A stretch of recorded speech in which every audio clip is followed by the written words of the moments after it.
Do you assume that people are who they are and they're never going to change?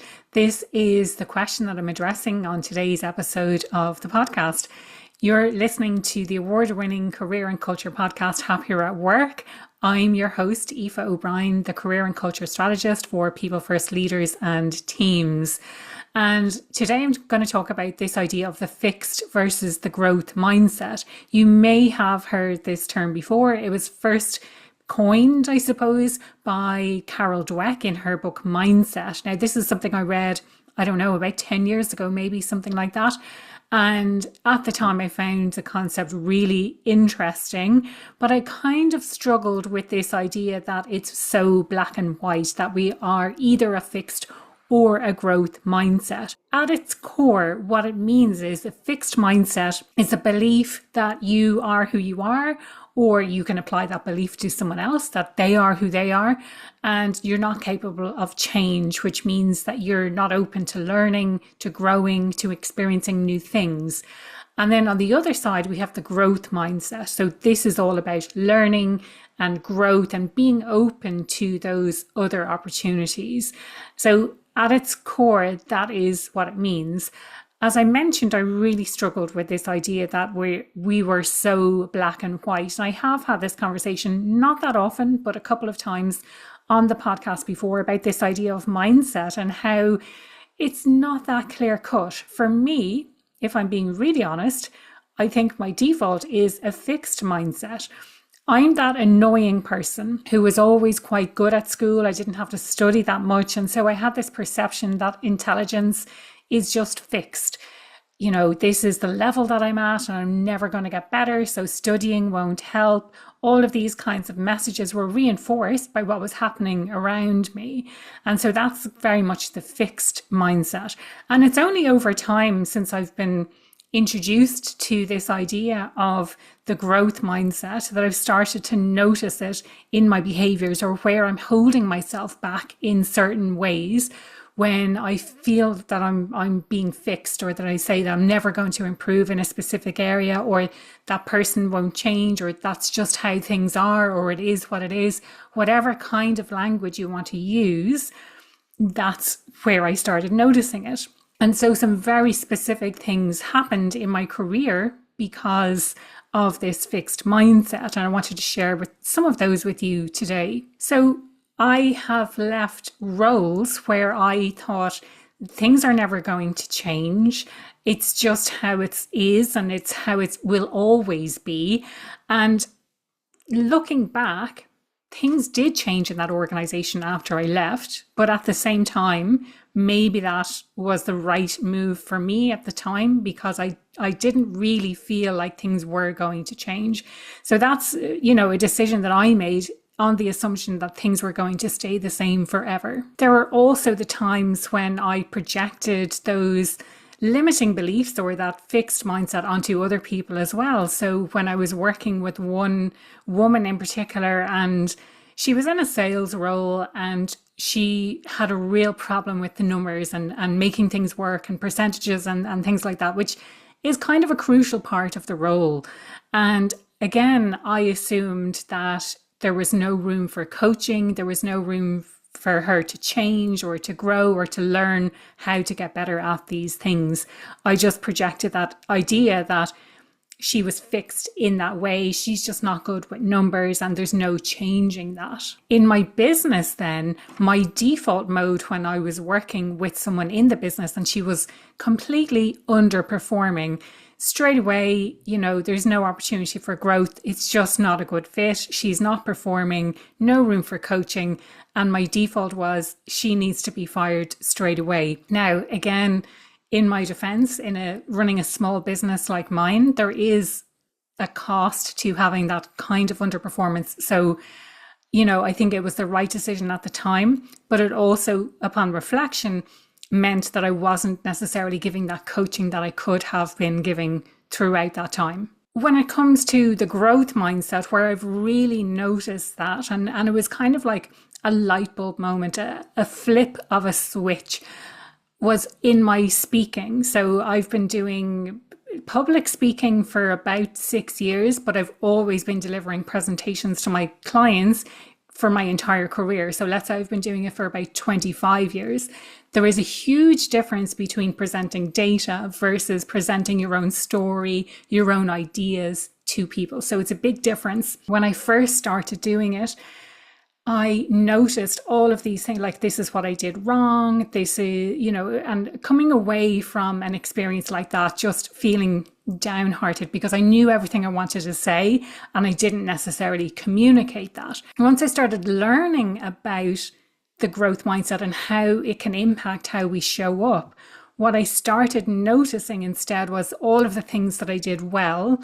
And for the things that I didn't do as well, there's some things, the audience doesn't necessarily know everything that you were going to share. So they're none the wiser that you didn't say everything you wanted to say.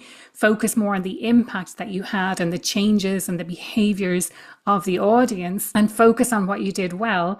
And then when it comes to the areas that you can improve, it's more about, okay, so these small areas I can tweak, or these small areas I can improve to get better the next time I do this, and very much forward focus rather than focusing on everything that went wrong. So that was a big change for me. I want to bring this back to, like, why is this actually important for leaders to know this? Like, why do you need to understand this kind of stuff?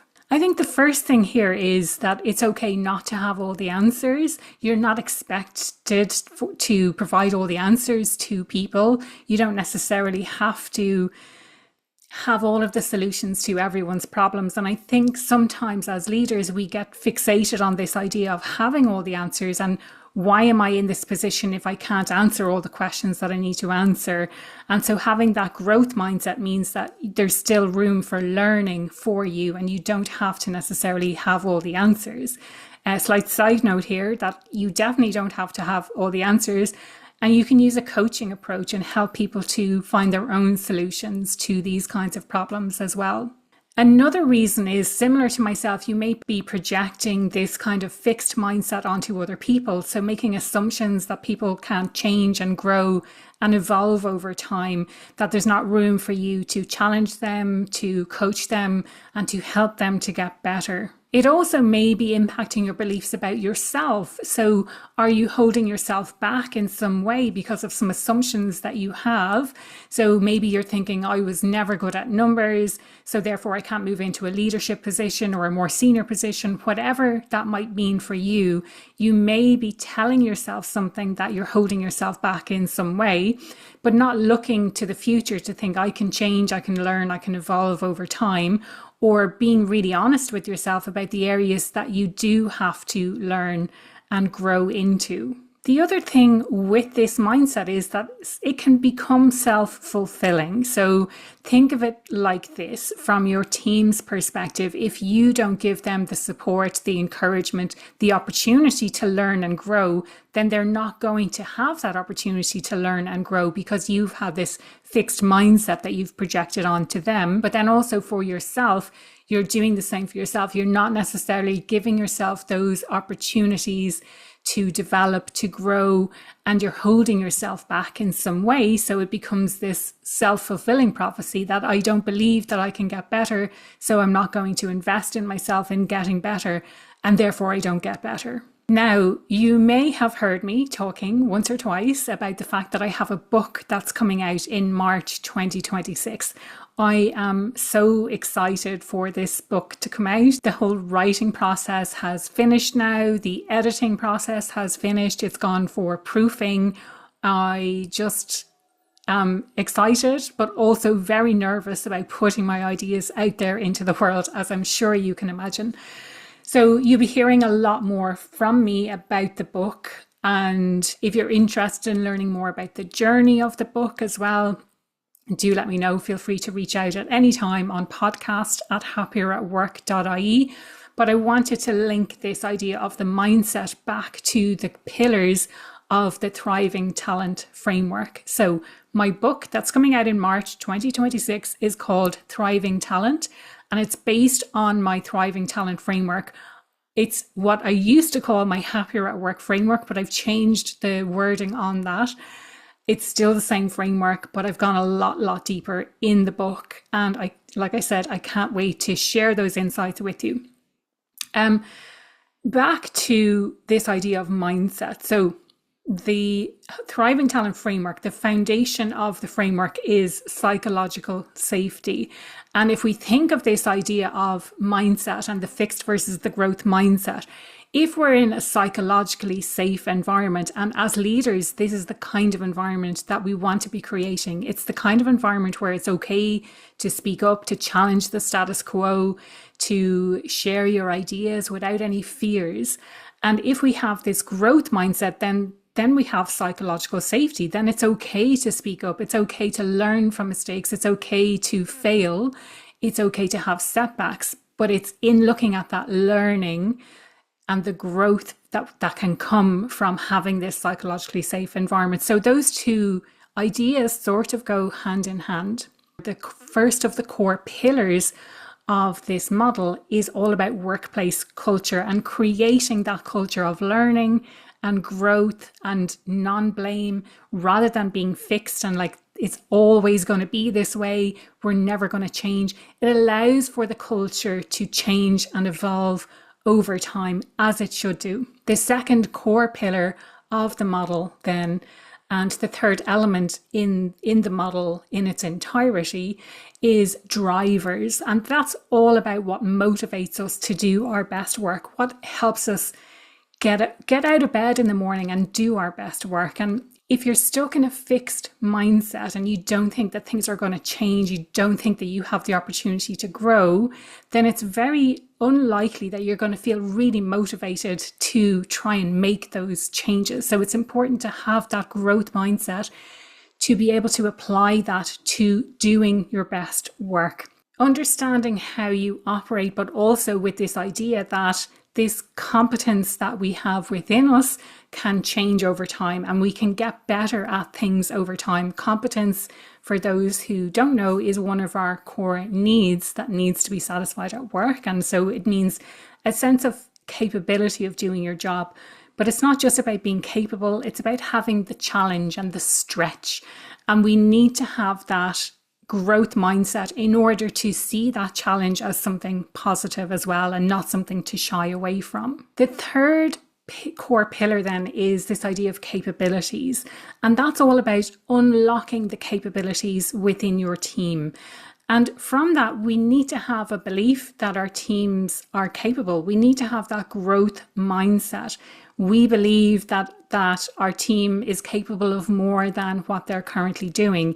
If you're stuck in a fixed mindset, you may not believe that your team is capable of more. So in order to unlock the capabilities within the team, we need to have that growth mindset. The capstone of the entire model then, so this goes on top of the three core pillars, is leadership. And that's your role in creating this environment, in role modeling the kind of mindset that you would like to have within the team. So it's showing people what it means to have a growth mindset, calling out yourself when you see a fixed mindset and sharing that it's okay to have a fixed mindset. But the first stage is to be aware that we have this fixed mindset. I wanted to also share some reflection questions that you can use with yourself or with your team to understand how you're operating currently. Where in your work do you assume things will never change? Which team member have you unknowingly placed into a fixed box? What story are you telling yourself about their capability? Where might you be avoiding growth because it feels uncomfortable?